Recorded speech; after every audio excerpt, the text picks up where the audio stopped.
Hello, my name is LoG, and welcome to another edition of LoG Power-Ups. Today's Power-Up, we will go over a short-ish fingerstyle piece that focuses on adding percussive hits throughout to give it a more rhythmic feel. This particular Power-Up is going to be pretty long, probably the longest one that I've done because we're going over a bunch of different techniques, and I kind of wanted it to sound like an actual piece of music and not just an exercise. So this Power-Up will be split into parts 1, 2, 3, 4, 5, and then the final part with each video ending with a series of backing tracks that you can play over that are increasing tempo. If you enjoy this type of instructional material, feel free to check out my Patreon at the link below.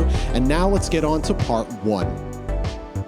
Before we learn the actual chords and melodies of this first part, I want to talk about specifically what the right hand is doing to achieve this percussive fingerstyle sound, as well as one very important thing you should be doing all the time whenever you're doing this percussion sound. So the general shape that I am doing is going to account for like 60% of what your right hand is going to be doing during this entire power-up. So once you get this general structure down, the rest is going to be pretty straightforward because everything is pretty much based on this idea. So the idea is this: you're playing some sort of melodic material or chord or something like that, a little arpeggio, something, and then a percussion hit on beat 2 and 4. That's pretty much what's happening, just kind of miming a snare drum. So if I just did that with an E minor chord, it would sound like this: a chord hit, and then a hit on beat 2. So 1, 2, 3, 4. 1, 2, 3, 4. Really straightforward. That's the sound that's happening. I'm sure many of you have already done this, but if you haven't done this sort of technique, there's one thing that's really important that you have to do all the time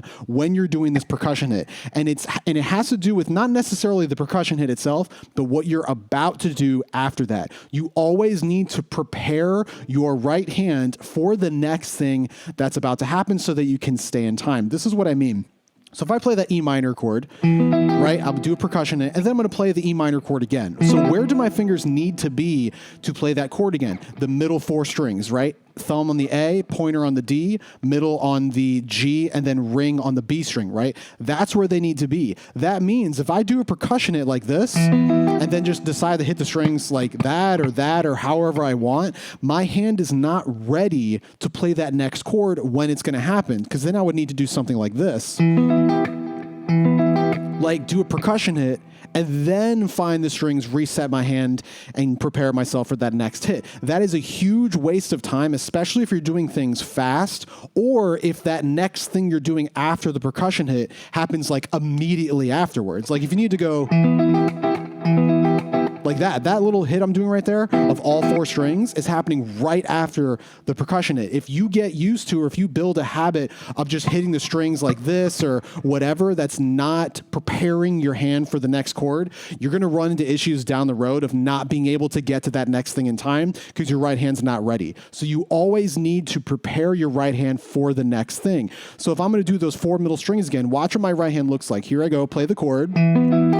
Percussion hit. You see where my fingers are? Thumb is where it needs to be for the next chord. So it's the pointer, middle, and ring. I just set my hand right back on the strings that I'm about to play for the next chord. If I happen to move down a set of strings like this, now I'm about to play this chord, right? You see where my hands are now? They did that percussion hit, and they immediately moved to that next set of strings. So that would look something like this. Watch my right hand. Now I'm on the next set. Back to the middle 4. See, I'm just preparing myself for that next chord hit. Or how about this, right? So if I do that, notice what's happening there. Middle 4 strings, then the next chord, the fingers are still where they are, but the thumb has to move down to this thick string because that's the chord I'm playing, right? So I'm adapting my right hand where I'm placing my hand during that percussion hit to make sure that I'm prepared for the next thing that I'm going to play. So the actual mechanics of the percussion hit, the main percussion sound that you're hearing, kind of comes from the fingers a little bit. Right, a little bit, but it's mostly coming from the thumb, right? When we're using this, my thumb is kind of laying on its side, and I, of course, prepare my thumb on the string that I'm about to play, like the A string, but then I'm also usually hitting the string above it as well, like the E string, and that's where you get that main percussion sound because you're hitting the string and the string smacking against the frets up here, and that gives it that kind of pop, that snap sound when you do it like this, right? Again, the exact mechanics of what you're doing with your hand is going to change depending on the person, but the main thing you have to do when you're doing, especially this power up, you have to prep your hand for the next chord. So with that in mind, let's actually start to go into what these chords and melodies are so we can make sure we always know how to prepare our hand for that next hit. All right, so let me play this part first, and then we'll talk about what all the chords are. This is all we're going to be doing in this first part one, just the first 4 chords. So they sound like this.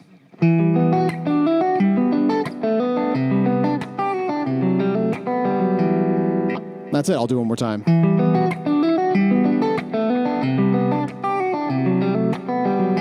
So that's all we're doing. You'll notice that percussion element that we talked about before is happening this whole time. I'm doing a little chord hit, right?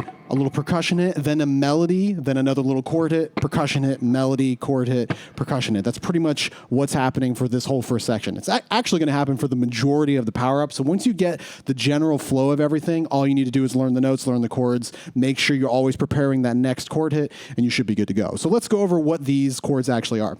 First chord is E minor, but with a 2, so the shape looks like this, a shape I use all the time. That's 1, flat 3, 5, 2, so E, G, B, F sharp on top. This is a little tricky chord to play if you're not used to it, so I'm actually kind of tilting my hand quite a bit, because if you try to play this like straight on with like proper technique, it's pretty awkward because there's a big stretch between the middle finger, or the ring finger and middle finger, so a little tilt of the hand, almost playing like with poor technique or kind of sloppy technique, actually kind of makes this chord a little bit easier to play. So that's how I'm doing it, just like that. And I'm just walking up all 4 strings, thumb, pointer, middle, ring, just walking up like that. And then of course that percussion hit, I'm about to play the next little melody on the G string with my middle finger. Now you don't have to use your middle finger, you can use ring finger, whichever's comfortable, or pointer finger, whatever's comfortable. Regardless of what finger you're using, make sure you're preparing before that happens, during the percussion hit. So here's the chord. There's my percussion hit. See where my middle finger is? On the G string, ready to play that next little melody. So like we talked about, always prepare. So that next melody looks like this, just D, E, F sharp, like that. Pretty straightforward, flat 7, 1, 2 of E minor. And then after we hit this F sharp, we're walking up the same exact chord shape except the major version on G right here. So this is 1, 3, 5, 2 of G major. So G, B, D, A. Same exact thing with the right hand. Thumb, pointer, middle, ring, walking up like that. So let me play just that. Just like that. So in in my playthrough when I'm doing this, I'm doing it slightly differently. I'm doing this, and then I'm actually barring right here. So I build the chord like this. Instead of ring, middle, pointer, pinky, like I just played, I actually do pinky, ring, bar, and then I move my pinky down to grab that B string when it happens. I don't know if that's better, but that is what I was doing. I think I'm doing it to have this note ringing while I play the chord, but you don't necessarily have to do that. I think doing it like this, just pointer, middle, pointer again, and then just straight up forming the chord after that, lifting the pointer finger, killing the note. I think it's probably easier to do, but it's up to you, of course.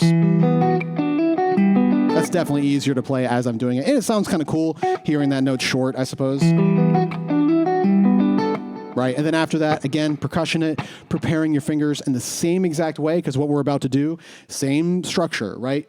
Picking a note on the G string, just like we did, little melody, hammer on just like we did, and then moving to the B string, picking a note with our ring finger or whatever finger's comfortable, exactly like we just did. So watch this. Right? Pick, hammer on, pick, hammer on, pick. It's exactly the same thing. Your right hand shouldn't feel like it's doing a bunch of different stuff because it's all the same strings so far. So after we do this G up top, that's the root, 3rd, 5th, 2. Jump down here, we're playing A, B, D, and then you can honestly keep these 2 fingers right there, that ring finger on the B, middle finger on the D, because then you're forming this chord, and that's just simply like C major 7, 1, 5, 7, and 2 of C major. It's one of my favorite voicings. So again, that form,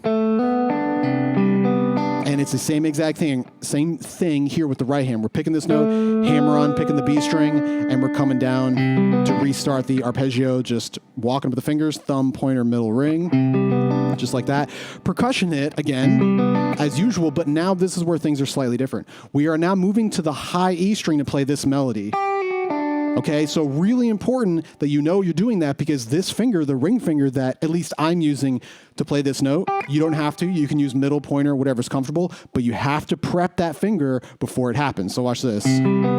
there's my percussion hit. You see where my thumb is, and you see where my ring finger is, ready to go to pick this note. Now I'm actually, the notes by the way are G, F sharp, D. So G, pull off to F sharp, and then D on the B string. I'm actually using the ring finger to play both the G and the D on the B string when it happens. So you don't necessarily have to do that. You can do ring and then middle with the right hand. I kind of like using ring finger both because I'm about to use my middle finger here in a second.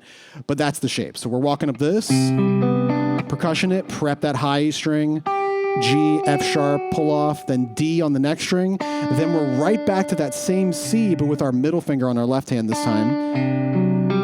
And we do this. So we're simply playing the D on top, immediately thumb, right with your right hand, thumb, pointer, middle, and those notes are going to be C, F sharp, open G string, hammer on onto the A like that.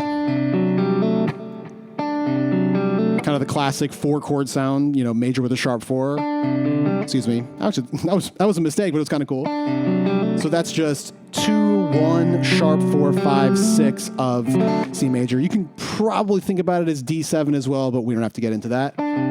But that's that sound. I often have a problem making sure that open G string doesn't hit my nail on my ring finger, because you'll kind of get that sound sometimes. So that's one little issue that I tend to have. So if you have that same issue, kind of adjust where you're putting that ring finger tip to make sure that string isn't accidentally hitting your nail. Anyway, so that's the part. After that, again, same thing, percussion hit. And now we're coming back with an arpeggio. Instead of down, we're going backwards like that, starting from the B string down to the A string, and the chord shape looks like this. So that's just E minor again. That's 5, flat 3, 2, and then 1. Now you might be saying, why am I playing it like this? This is like pointer finger, 4th fret D string, ring finger, 7th fret A string. Why would I play it like that when I can play it like this? That's a lot easier. Well, the next chord that we're going to go over in part 2, that pinky needs to be down here. So I'm just prepping you for the next part, because the next part is this, like that. So we need that pinky down here. So if you do this at the end of part 1, you're not going to be ready for part 2. So that's why doing like this, even though it's a little uncomfortable, we are simply preparing for the next chord. Just like that. So if I play from here, percussion hit, little melody on top, right? Percussion, or excuse me, up the arpeggio, little hammer on, percussion hit, down this chord, B, G, F sharp, E, like that. And that's the entire part. So let me just recap all of that stuff one more time. First one, E minor, little melody, G major, little melody, C major. Everything exactly the same. Now we do this little variation. Right? And then we finish, not with that chord, with this one, the different fingering to make sure we're prepping for the next part. One other thing that I am also doing right here, so you might notice after I do this, and I'm prepping this top note right here, look at where my thumb also is. My thumb's on the A string. I'm not about to play the A string. I still have this whole little melody to play, but I am about to play the A string after that. So I'm going, right? So that next note after those 3 little melody notes is that A string. So keeping your thumb there, you know, way preemptively will help prepare that sound. So you can, the main thing you can think about whenever you're doing this kind of fingerstyle stuff, especially with the right hand, the most important thing to think about is preparing your right hand, preparing your fingering, and really either hand, left hand or right hand, for the next chord hit will save you so much time and make the process sound so much smoother as you're playing through everything, because you're always preparing for that next hit. So that's pretty much it. I'll play it one more time, and then we'll talk about something a little bit different in a way that you can play this that I think sounds pretty cool. So let me run through the whole thing.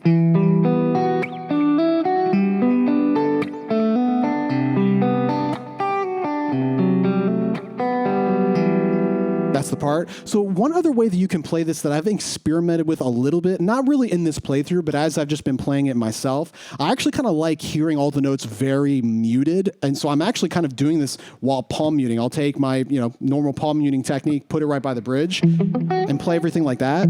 Instead of like this, more kind of chordy sounding, like you're playing piano or something. This has a pretty cool sound to it, almost more like lead kind of picked sound.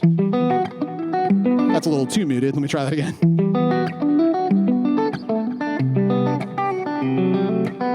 Pretty cool sound, so maybe experiment with that a little bit. Have the notes a little shorter, a little more dead.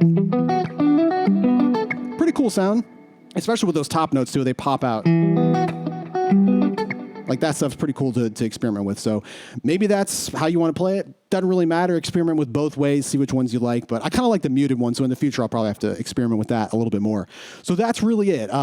Of course, you have to learn the parts. If you're not comfortable with that right-hand technique as of yet, get it down, get the percussion stuff down. Always prepare your fingers like we talked about, memorize all the chords. Once you're comfortable, come back to this part of the video and we'll run 3 different backing tracks with static tempo. So because this is more of a rhythmic type thing where the point is really locking in with the time, we're not going to gradually increase tempo because it's hard to lock in when the tempo is constantly changing. So we're going to do 3 static tempos, 75, 85, and 95, and we'll run the whole thing maybe 5 or 6 times per track. So yeah, get everything down, come back to this part of the video, and we'll get started with these tracks.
That does it for part 1 of this percussive fingerstyle power-up. If you enjoy this type of instructional material, feel free to check out my Patreon at the link below, and I'll see you all in part 2.